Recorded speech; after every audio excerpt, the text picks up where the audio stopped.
తెలుగు రాష్ట్రాల్లో అసెంబ్లీ నియోజకవర్గాల పెంపుపై దాఖలైన పిటిషన్లను సుప్రీంకోర్టు కొట్టివేసింది. అసెంబ్లీ సీట్ల సంఖ్యను పెంచేందుకు డీలిమిటేషన్ ప్రారంభించేలా కేంద్రానికి ఆదేశాలివ్వాలంటూ సుప్రీంకోర్టులో దాఖలైన పిటిషన్లపై విచారణ జరిగింది. ఈ పిటిషన్ను కొట్టివేస్తూ జస్టిస్ సూర్యకాంతం, జస్టిస్ ఎన్ కోటేశ్వర్ సింగ్తో కూడిన ధర్మాసనం తీర్పు ఇచ్చింది.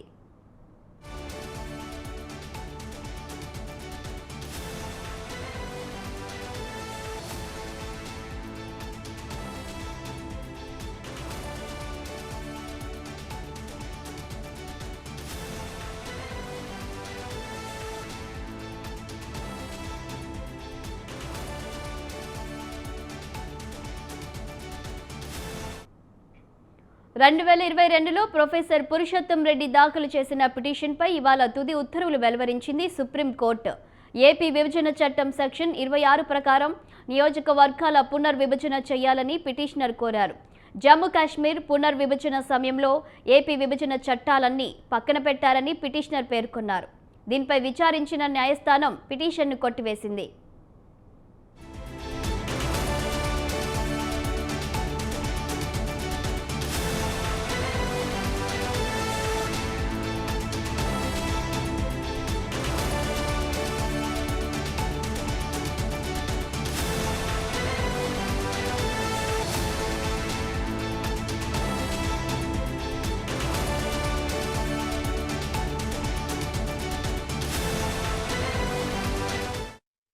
ఇక తెలుగు రాష్ట్రాలు అసెంబ్లీ నియోజకవర్గాల పెంపుపై దాఖలైన పిటిషన్లను సుప్రీంకోర్టు కొట్టివేసినట్లు తెలుస్తోంది.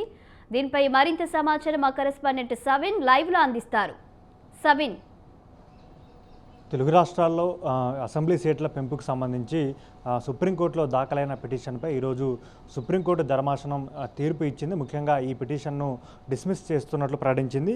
ఆంధ్రప్రదేశ్ రీఆర్గనైజేషన్ యాక్ట్ 2024లోని సెక్షన్ 26 ప్రకారం అసెంబ్లీ సీట్లను సంఖ్యను ఆంధ్రప్రదేశ్లో 175 నుంచి 225 అసెంబ్లీ స్థానాలకు, తెలంగాణలో 119 నుంచి 153 స్థానాలకు పెంచాలని కోరుతూ ప్రొఫెసర్ కె పురుషోత్తం రెడ్డి సుప్రీంకోర్టులో పిటిషన్ దాఖలు చేశారు.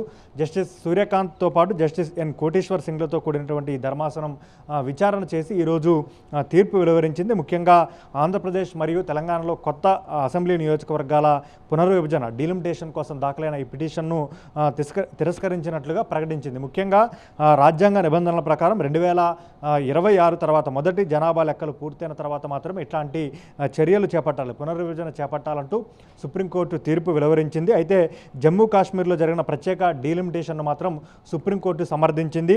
రాజ్యాంగంలోని ఆర్టికల్ 173 ప్రకారం 2026 తర్వాత జనాభా లెక్కలు ప్రచురితమైన తర్వాతనే డీలిమిటేషన్ సాధ్యమని సుప్రీంకోర్టు స్పష్టం చేసింది. ఇక ఆంధ్రప్రదేశ్ పునర్విభజన తర్వాత ఇటు ఏపీ, తెలంగాణకు సంబంధించి పునర్విభజన చట్టంలో ఆంధ్రప్రదేశ్లో సీట్ల సంఖ్యను పెంచుతామంటూ గతంలో పునర్విభజన చట్టంలో కేంద్ర ప్రభుత్వం పొందుపరిచింది. దాన్ని అమలు చేయాలంటూ 2014 నుంచి ఇప్పటి వరకు ఏపీ, తెలంగాణ ప్రభుత్వాలు కోరుతూ వస్తున్నాయి. ముఖ్యంగా 2014లో ఏపీలో టీడీపీ అధికారంలోకి వచ్చిన తర్వాత అటు చంద్రబాబు నాయుడు, ఇటు తెలంగాణలో కేసీఆర్ సీఎం అయ్యారు. ఇప్పుడు రెండు ప్రభుత్వాలు కూడా ఆంధ్రప్రదేశ్ పునర్విభజన చట్టం ప్రకారం డీలిమిటేషన్ చేయాలి, ఏపీలో తెలంగాణలో సీట్ల సంఖ్యను పెంచాలంటూ కేంద్ర ప్రభుత్వాన్ని అభ్యర్థించాయి. కానీ కేంద్ర ప్రభుత్వం మాత్రం దాన్ని పట్టించుకోలేదు. ఇప్పుడు తాజాగా కేంద్ర ప్రభుత్వం 2026 తర్వాత జనాభా లెక్కలను చేపడతాం, 2011 చివరిగా జనాభా లెక్కలను కేంద్ర ప్రభుత్వం చేపట్టింది.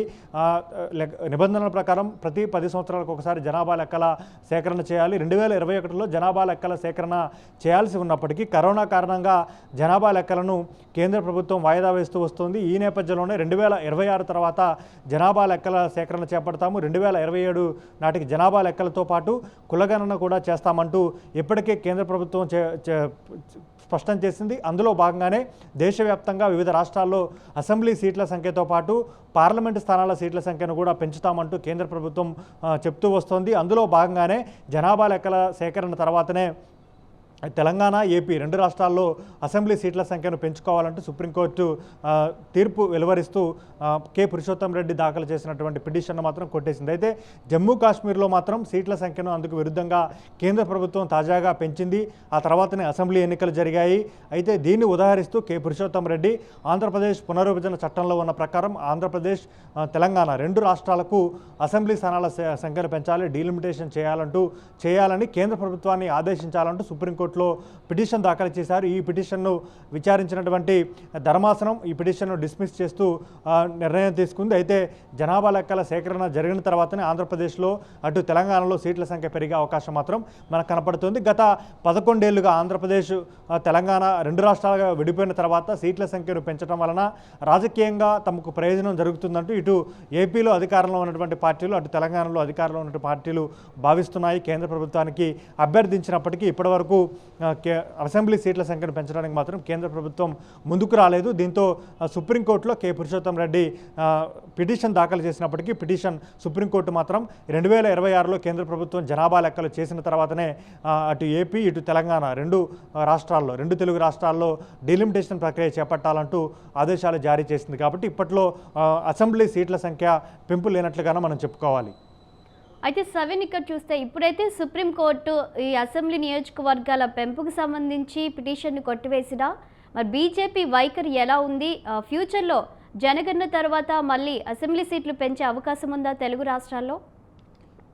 అయితే జనాభా లెక్కలకు సంబంధం లేకుండానే ఆంధ్రప్రదేశ్ పునర్విభజన చట్టంలో కేంద్ర ప్రభుత్వం అంటే యూపీఏ హయాంలోనే 2013లో యూపీఏ హయాంలోనే ఆంధ్రప్రదేశ్ పునర్విభజన చట్టంలో ఆంధ్రప్రదేశ్లో 175 స్థానాలకు గాను 225కు పెంచాలి, తెలంగాణలో 119కి గాను 153 స్థానాలకు పెంచాలి. ఇది పునర్విభజన చట్టంలో పెట్టారు.